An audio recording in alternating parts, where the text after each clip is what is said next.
geography revision video, it follows on from the first half where we looked at development, indicators and aid, and it's going to focus on the different types of industry and the impacts of those industries. So you can see first of all we've got four main types. There's the primary, the secondary, the tertiary and the quaternary industry. The primary industry is the collection of raw materials, and you can see in the graph that in pre-industrial times this was the most common industry for people to work in, and that's where people were going farming and they were going mining.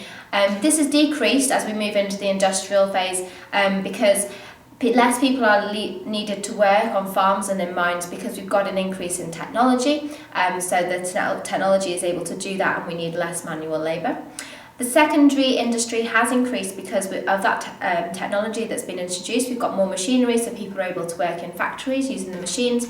The secondary sector does then decrease because less people are needed to work those machines as they become more advanced, and also people become more wealthy and more educated, so they start to seek employment in the tertiary sector. The tertiary sector has a rapid increase during the industrial period, and they're still increasing post-industrial, and that is because lots of people want, as they get richer, they want more services and they want better goods, so we tend to require more people to work in those services like teachers and doctors. And finally, we've got the quaternary sector, which focuses on research and development, and that has only recently, post-industrial, started to develop, and that is because people are getting a better education and higher and further education, so they're becoming more knowledgeable and looking to improve areas of the primary, secondary and tertiary industry to make them more efficient. Okay, so the primary industry, as we said, that's collecting raw materials, so like farming, fishing, mining and forestry.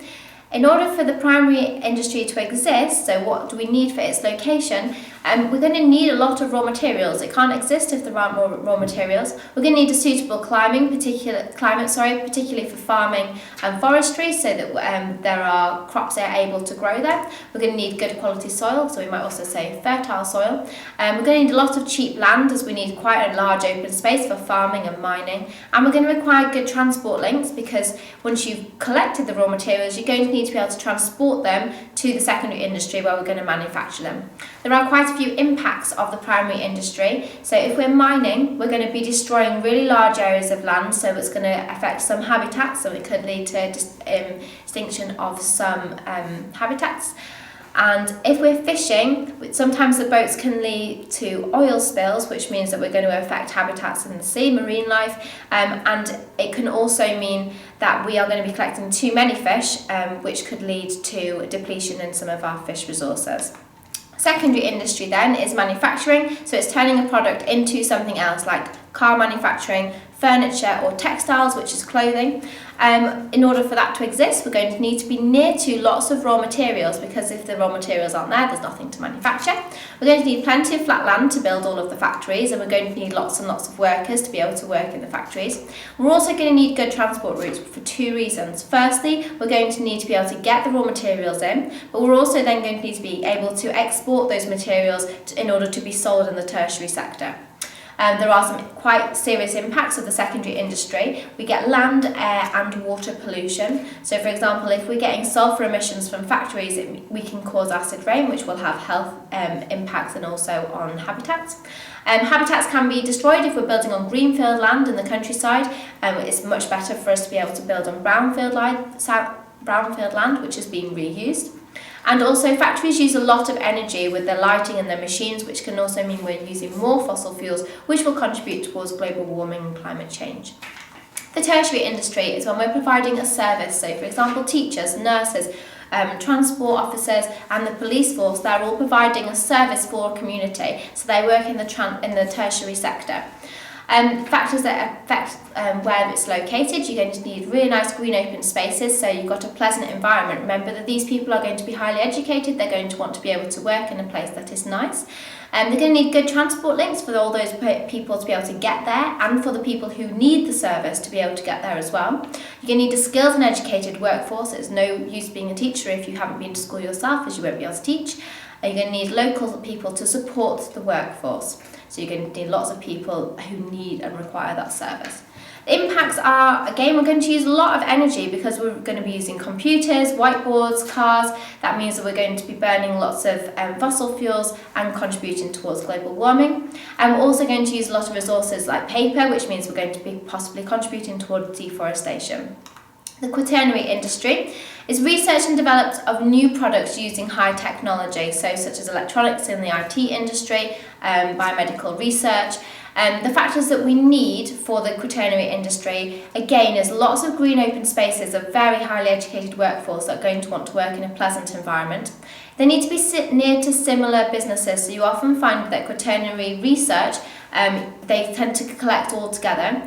Government grants are going to be important in order to fund the research, and you're going to need a really skilled and educated workforce, and lots of good quality housing nearby for the workers to be able to live there. The impacts are exactly the same as the tertiary industry. We're again using lots of energy to run computers and cars, so we're going to be burning lots of fossil fuels and contributing towards global warming. And finally, lots of resources like paper, again, contributing towards deforestation. So how can we make the development more sustainable then? Well, we can do that for each of the different sectors of industry. In the primary industry, we could make sure that we are replanting trees that we're cutting down if we're logging. We could also limit the numbers of fish that we're catching so that we don't end up overfishing. In the secondary industry, we could encourage building on brownfield sites to save some of the habitats that are in the greenfield land, and we could use energy efficient light bulbs.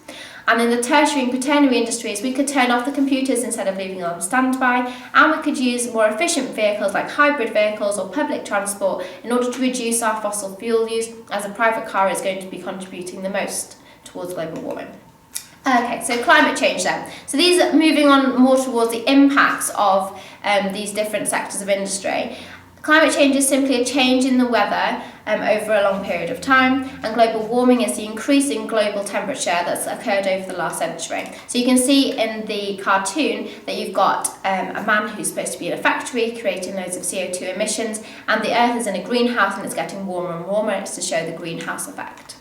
So the greenhouse effect is when the Earth receives its heat from the sun.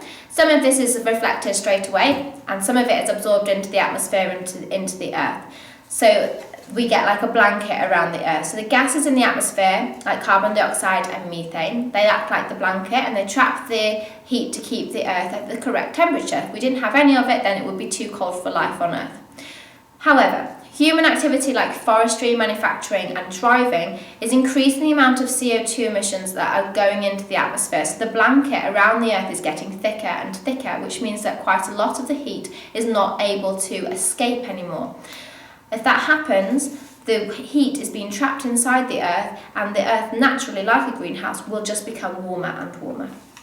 So the impacts of climate change, we've got economic impacts, so the weather is going to get more and more extreme, so we're going to spend more money across the world trying to predict it and also trying to manage the impacts of it. So if you imagine that hurricanes will likely to occur more often, we're going to be having to put more measures in place to reduce the impacts of them. Socially, more people are likely to die to extreme weather events like hurricanes and droughts, and environmentally, sea levels are likely to rise following which will flood the low-lying areas and destroy lots of habitats. So we've got economic, social and environmental impacts of climate change. This goes for all of your exam. Whenever you're talking about an impact of something, you should always try and relate it to SEE, social, economic or environmental impacts. So there are some responses to climate change. These are done on a global, national and a local level. On the global level, we've got the Kyoto Protocol, which requires most of its countries to monitor their greenhouse gas emissions, and each country set a target, and if the country doesn't meet their target, then they're often fined. Nationally, we are trying to improve public transport networks, so less people use private cars. We said before, they create a lot of pollution. If you imagine you've got 30 students in a class and all of them travel to school in their own car, that's 30 cars on the road, they're all making their own emissions. If all of those 30 children get onto a bus, that's one bus, one set of emissions, and it's likely to reduce the amount of CO2 that we are producing. We can also increase the taxes on cars and make hybrid cars, the electric ones, a lot cheaper so that more people are likely to buy them. And finally, on a local level, we can introduce congestion charging like in central London. This is put in place to discourage people travelling into centre of London during the rush hour in particular, but also throughout the day, and that's to encourage people to use public transport into the city centre. We can make sure people recycle their waste material, and we can conserve energy at home, so we're using energy efficient light bulbs, making sure that we've got good insulation so we're not wasting heat.